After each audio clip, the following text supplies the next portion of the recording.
You may be asking yourself the question, I'm hearing a lot about a SIEM, and you're probably asking yourself, first of all, what is a SIEM? What does it mean? What does it do? And why do we need it? I'm Bob Miles. I'm Managing Director of the Information Security Practices Group for ongoing operations, and work exclusively with credit unions and credit union IT staff to enhance their security. And I get these questions quite often. Just a little background on what a SIEM is. So everybody remembers that centralized logging was always a good practice. You never want to have your logs on the local devices, network devices, servers, workstations, firewalls. You want to have those centralized. And there's a few reasons for that.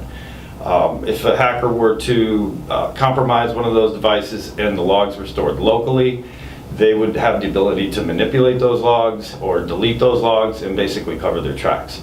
So having those logs centralized makes them, one, off the device, two, tamper resistant, not tamper proof, because nothing is truly tamper proof, and three, it doesn't allow the hacker to actually cover their tracks. So it makes sense to keep them all centralized, and that's great. Once you get all those logs centralized, there's mountains of logs. So how do you make sense out of them? That's where the SIEM came into life. You need some correlation tools. And let me just explain the acronyms. A SIEM is a Security Information Event Management System. And what it does is it collects all types of logs.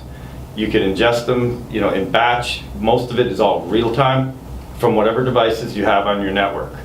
It then takes those logs, it normalizes them, and then you can create rules on top of, based off of triggers that you see in any anomalies that are happening on your network, or maybe it's file system access or attempted access from, say, a directory login that fails over a period of time.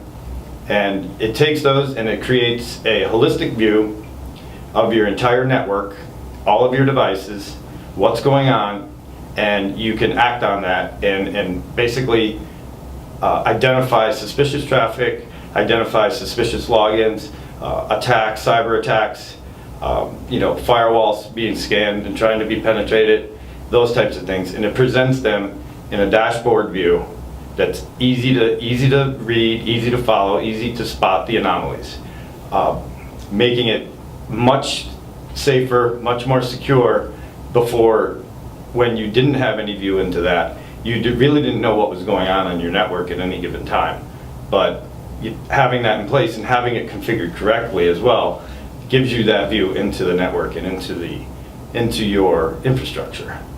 So, that being said, every credit union IT should have some type of SIEM in place with the expertise and skill to be able to write the rules, write the triggers, monitor the activity, and then be able to act on it. It's a much safer way to understand what's going on your network at any given time. Thank you.